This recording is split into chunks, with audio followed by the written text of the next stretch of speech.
하나님 말씀은 사도행전 13장 1절에서 12절까지 말씀을 같이 우리 합독하겠습니다. 사도행전 3장 1절에서 12절까지 말씀을 합독합니다. 제9시 시간에 베드로와 요한이 성전에 올라갈새 나면서 못 걷게 된 이를 사람들이 메고 오니 이는 성전에 들어가는 사람들에게 구걸하기 위하여 날마다 미문이라는 성전문에 두는지라. 그가 베드로와 요한이 성전에 들어가려 함을 보고 구걸하거늘 베드로가 요한과 더불어 주목하여 이르되 우리를 보라 하니 그가 그들에게 무엇을 얻을까 하여 바라보거늘 베드로가 이르되 은과 금은 내게 없거니와 내게 있는 이것을 내게 주노니 나사렛 예수 그리스도 이름으로 일어나 걸으라 하고 오른손을 잡아 일으키니 발과 발목이 곧 힘을 얻고 뛰어서서 걸으며 그들과 함께 성전으로 들어가면서 걷기도 하고 뛰기도 하며 하나님을 찬송하니 모든 백성이 그 걷는 것과 하나님을 찬송함을 보고 그가 본래 성전 미문에 앉아 구걸하던 사람인 줄 알고 그에게 일어난 일로 인하여 심히 놀랍게 여기며 놀라니라. 나은 사람이 베드로와 요한을 붙잡으니 모든 백성이 크게 놀라며 달려나아가 솔로몬의 행각이라 불리우는 행각이 보이거늘 베드로가 이것을 보고 백성에게 말하되 이스라엘 사람들아 이 일을 왜 놀랍게 여기느냐. 우리 개인의 권능과 경건으로 이 사람을 걷게 한 것처럼 왜 우리를 주목하느냐. 아멘. 오늘 기도 수첩 제목은 과거, 현재, 미래를 바꾼 영혼의 응답입니다.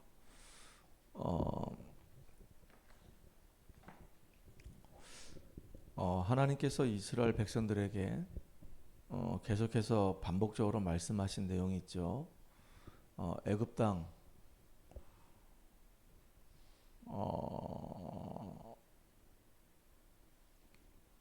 종되었던 집에서 너희를 인도하여 낸 여호와 하나님이라. 이 말씀을 상당히 많이 하셨습니다.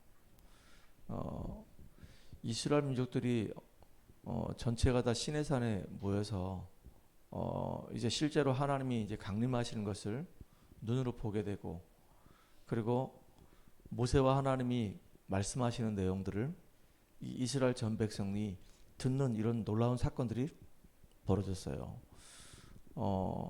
이스라엘 백성들이 애굽에서 완전히 종살이하고 있을 때 하나님이 모세를 부르셔가지고 호렙산에서 하나님의 계획과 하나님의 소원이 무엇인지 알게 하셨고 모세 입술에다가 말씀을 주셔서 모세를 인도하셨죠.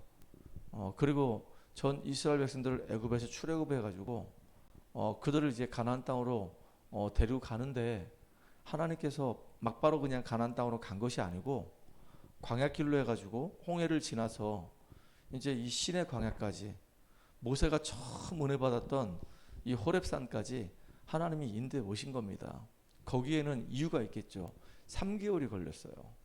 3개월이 걸렸고 이제 이 시내 광야에 와서 이스라엘 전 백성들이 전부 다 진을 치고 다 시내산에 올라가서 이제 하나님의 음성을 듣는데요. 이 시간표는 가장 중요한 시간표가 되는 겁니다. 새로운 출발을 향한 시간표가 되는 거예요. 모세가 미디안 광야에서 이들의 양머리를 이제 40년을 치다가 호렙산에서 하나님의 은혜 받았잖아요. 그때 나이가 80세였거든요. 80세. 모세가 이제 새로운 인생을 살아가는 시점이 됐단 말이에요. 40년은 왕궁에서 살았고 40년은 미디안 광야에서 이들의 양머리를 쳤고 이제 120년을 살았던 이 모세에게 나머지 이제 마지막 40년이 이제 하나님의 손에 딱 붙들림 받아가지고 이스라엘 전 백성들을 애굽에서 건져내서 가나안 땅 가는 그 여정을 걸어갔던 인생이었단 말이에요.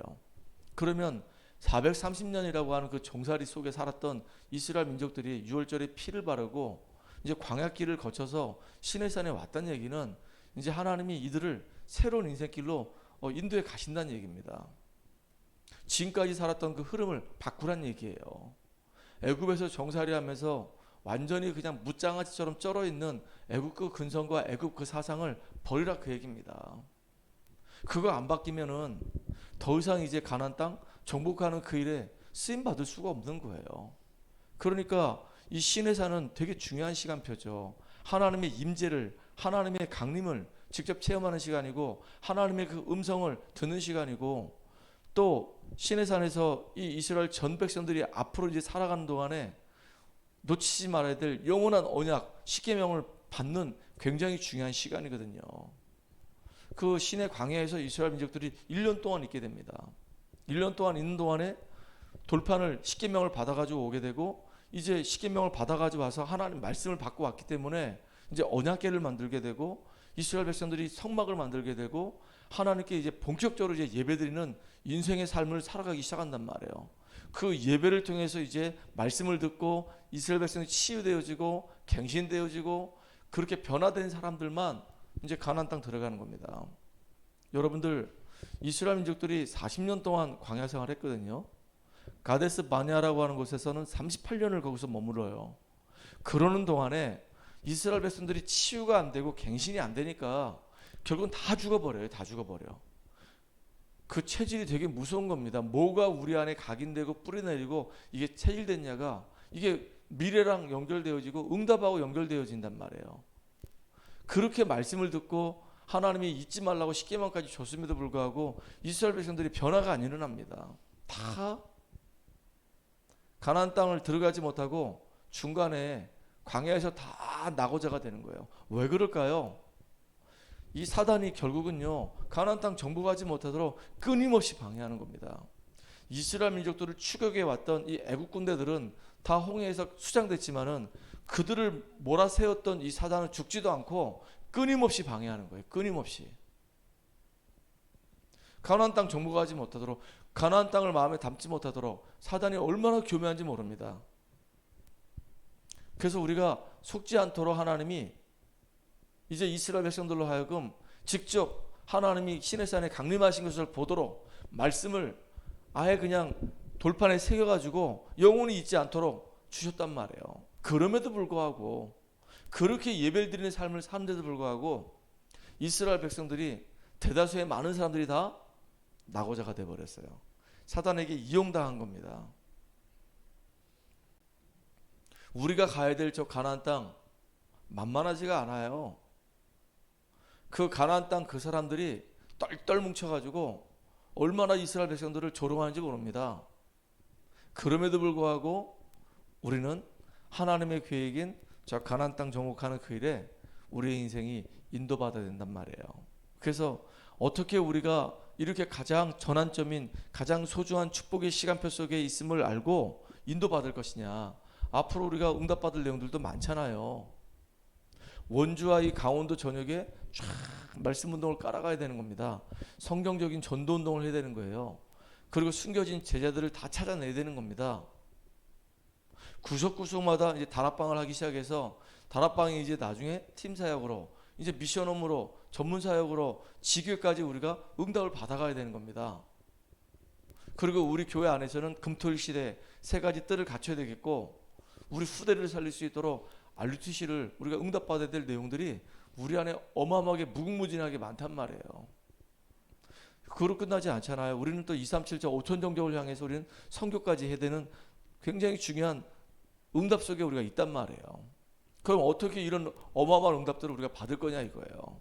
그 첫 번째가 바로 뭐냐면, 지금까지 하나님이 함께 하셨던 그 축복을 우리가 놓치지 말고 확인해야 되는 겁니다.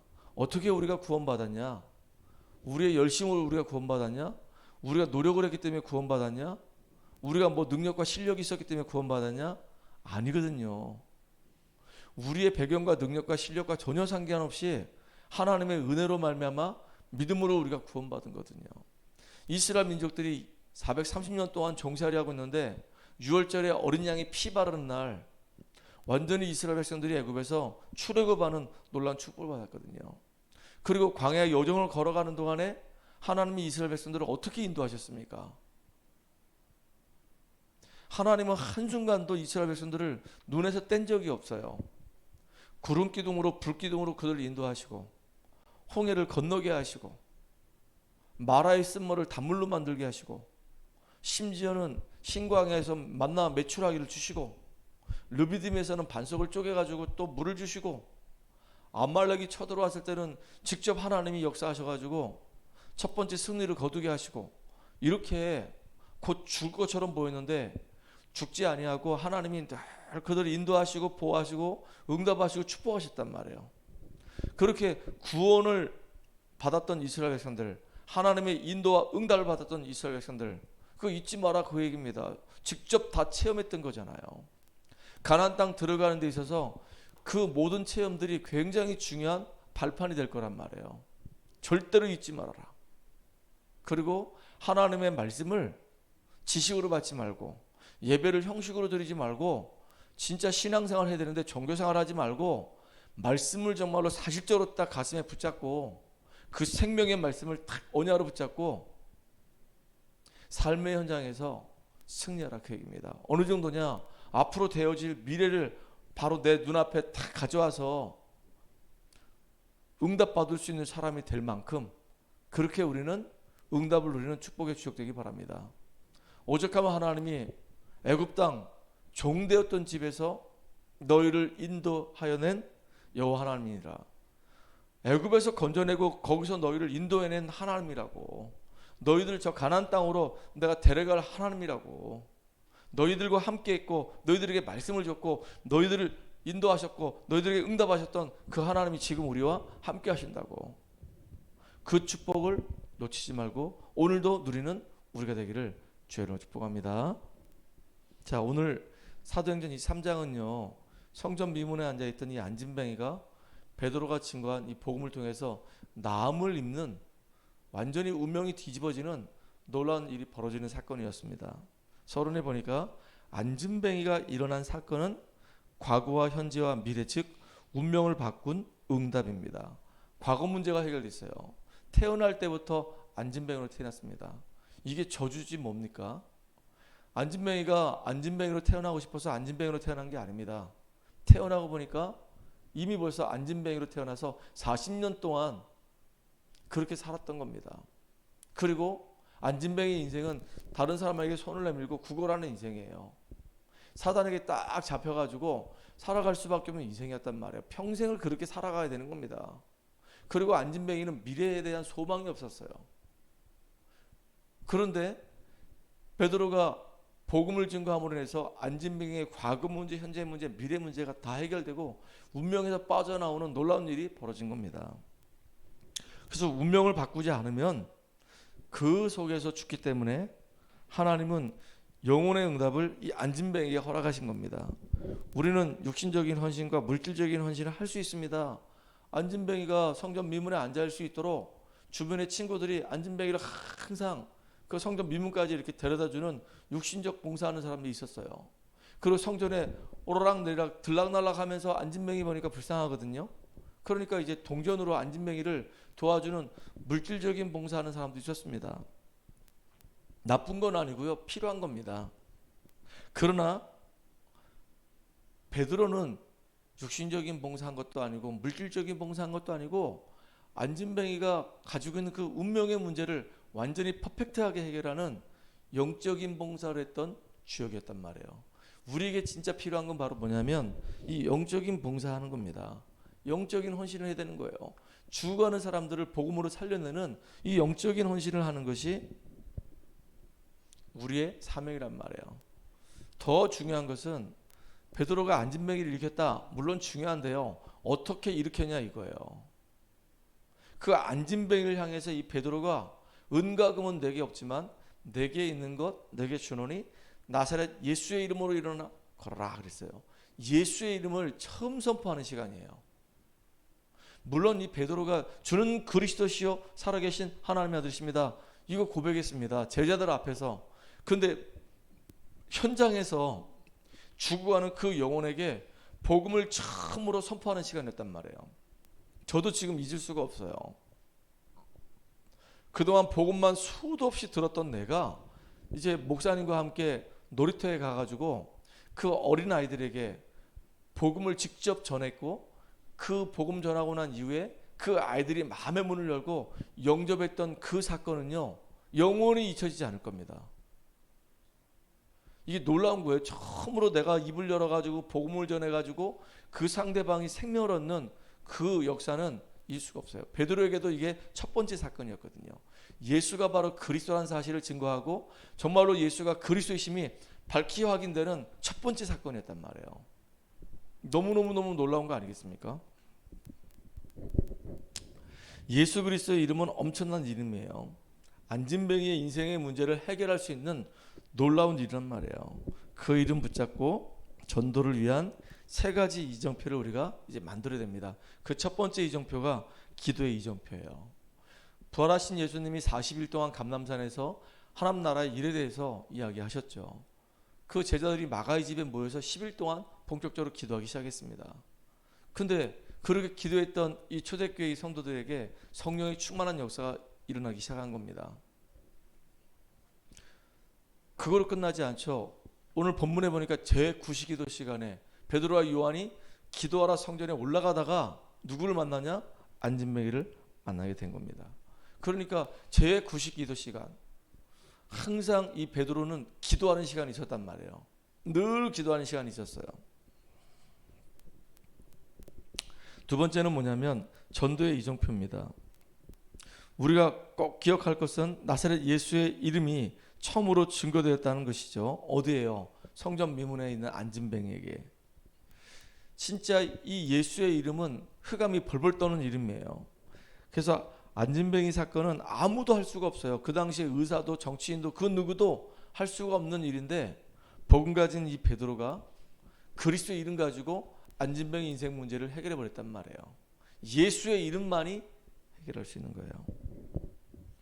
자, 세 번째 이제 치유 시간표입니다. 치유 일정표예요. 더 좋은 것은 베드로가 안진뱅이를 전에서부터 보고 알았던 사람이에요. 왜 40년 동안 안진뱅이로 살았고 그 친구들이 늘 성전 미문에 앉아가지고 구걸하도록 도와줬기 때문에 성전에 들락날락했던 사람들은 다 안진뱅이 알았단 말이에요. 그런데 평상시에 늘 알고 지냈는데 그날은 하나님이 예배해 놓은 날이라 그래가지고 안진뱅이를 주목해서 보고 이제 안진뱅이가 선명하게 이제 복음을 전한 겁니다. 일어나 걸어라라고 얘기하면서. 그러니까 우리가 평상시에 늘 보고 알았던 사람이었는데 그날은 하나님이 예비한 날이란 말이에요. 그 날을 우리가 찾아내야 되는 겁니다. 그날 늘 만나고 하하호호 하면서 얘기했던 그 사람들을 놓고 기도했던 그 시간, 전도를 놓고 기도했던 그 시간 속에 하나님이 이제 정확하게 이제 예비된 그 날이 온단 말이에요. 그날 그 영혼이 치유받는 그 날이 와요. 그 축복을 누리는 시간 되기 바랍니다. 특별히 빌립은 사마리아 가서 복음을 증거했고 바울은 회당으로 파고 들어가서 귀신 들린 사람들, 영적 문제인 사람을 치유하는 그날이 있단 말이에요. 우리에게 오늘도 우리가 그날이 되기를 주의 이름으로 축복합니다. 하나님 감사를 드립니다.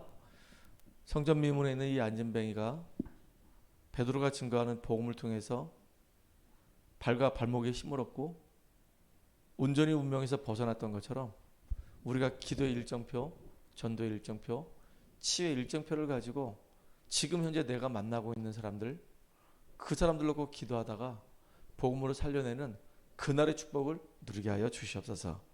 예수님의 이름으로 감사하며 기도하옵나이다. 아멘.